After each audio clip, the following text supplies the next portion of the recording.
So first of all, got this choral sample which I probably found on Splice, and all I'm doing here, I've just found a nice bit. I've just copy and pasted this bit. EQ wise, you can see I've took all the low end off, and there is no high end really on this, so I've given it a big boost there.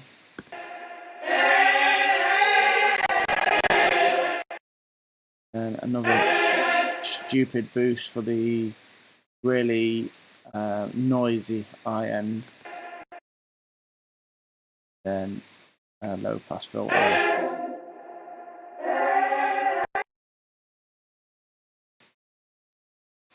Got gate as well, which is the main part of this. Gate is being triggered by the trigger channel there. Sidechain that to the trigger channel, and that's just a random noise. Doesn't matter what's coming out of it.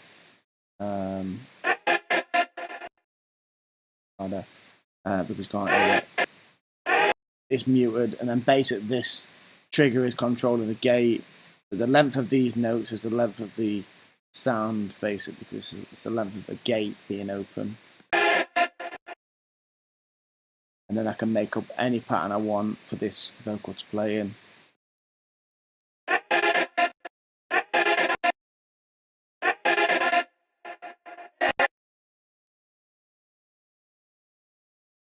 That's that. And then, yeah.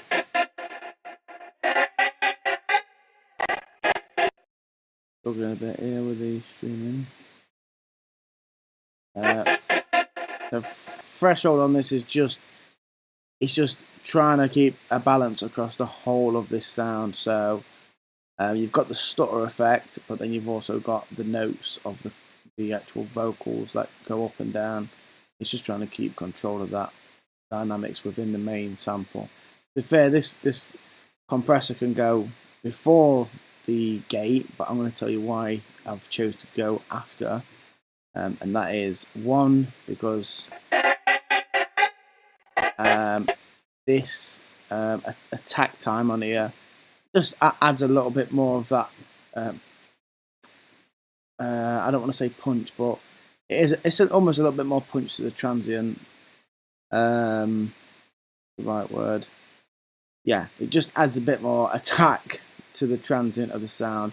I've got a shorter release time, so I want that needle bouncing, and then only going up further when the actual choral sample is too loud. Once taming, and a bit of delay.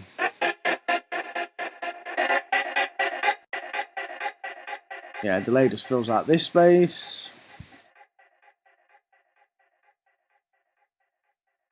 Reverb. See how the reverb softens out the delay. So the delay softens out the stutter, and then the reverb softens out the delay of the stutter. It gives it an overall nicer whole sort of sound.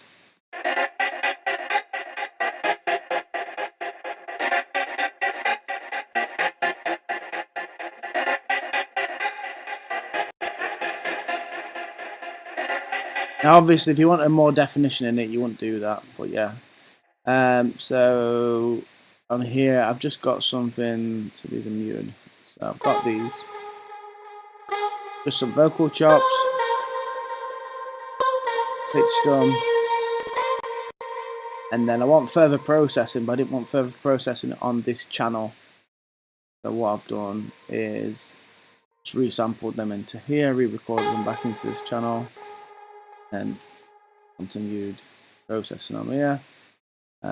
Quite harsh delay, smashing the attack. Got almost a clickiness to the voice, not from the audio clickiness of the chops, but from her voice being so attacky because of where I've sliced it, in terms of like the vowels and things like that. So this needs quite an harsh attack time to pull that in. And the way it's going to sit in the mix, it's not going to matter. It's not going to matter about any, transient being lost. Cut the lows out. It's not even made a difference, but cut them out anyway. Delay.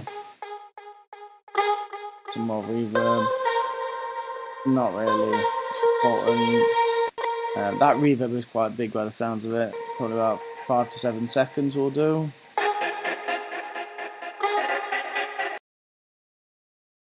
So on this, we've automated the attack, filter, and then the EQ. So chords are just some, basic chord progression with some nice voicing. All that I thought that was nice at the time. So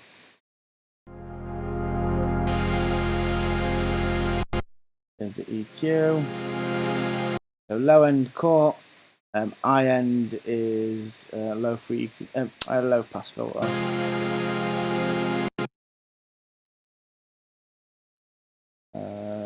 Got the attack.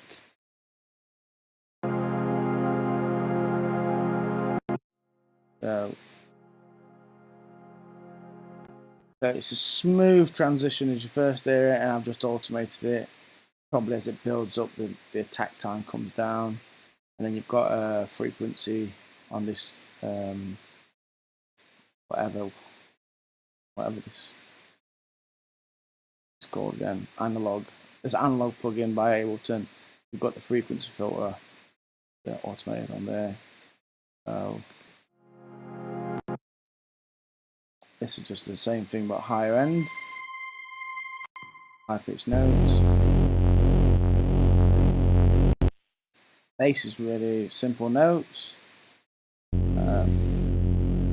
Quite a rubbishy sounding wannabe Reese bass, but then has some distortion. It's adding loads more harmonic content to it. Must not have liked this for some reason.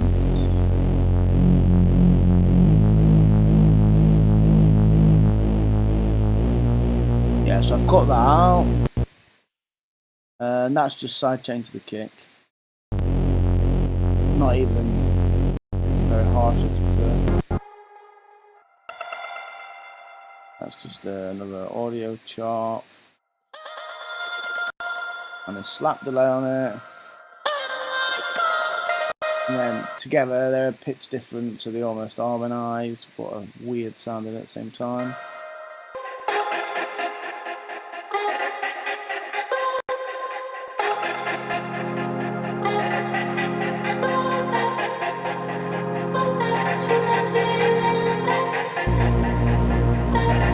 There's the bass, following the notes.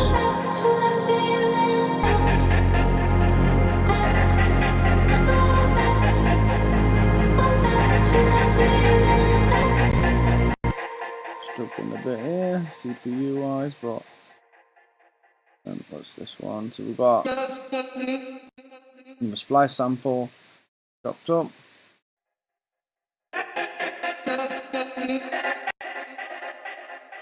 I think they've both got the same. In fact, those two have both got the same processing in terms of the stutter effect as well, going to the same trigger channel. And you can hear now stuff where I've manually gone in and chopped it up. So again, it's just all the same, chord, pitch.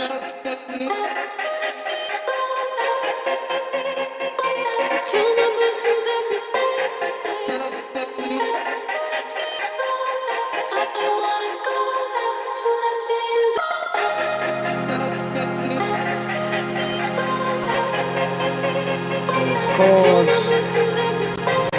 The filter's opening up there.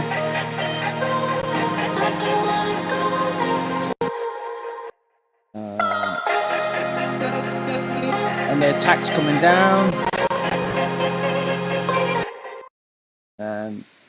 Strings, this is just the same chords, nothing fancy again.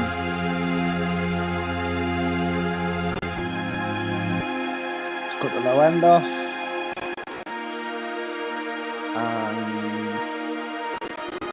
Oh yeah, I've just got a an automation bit there just to bring in the lows again when it's back in the break. When back in the breakdown, just to bring the lows back in.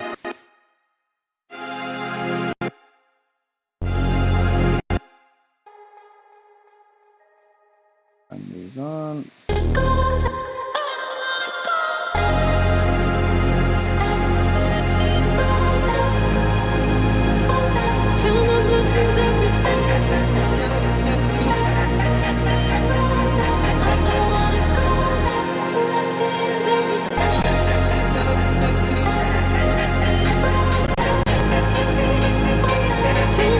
Throw the drums in and see how they sound. Let's bang the rest of these in, shaker. Drums.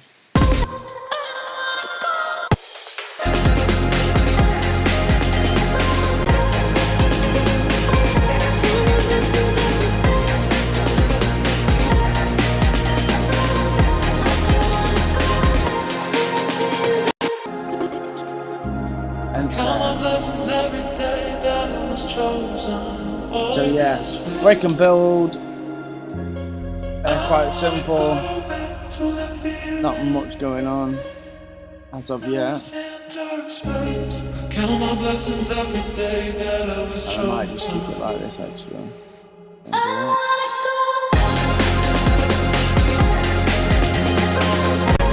Yeah, and that's basically it, really. That's all there is to it.